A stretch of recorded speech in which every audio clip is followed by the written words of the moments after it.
Anne bana bir masal anlatsana, ben de biliyorum ama hep unutuyorum.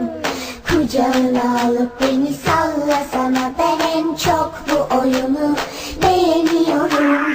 Ben daha bir bebeğim, anlasana anne, hadi bana o masalı anlatsana.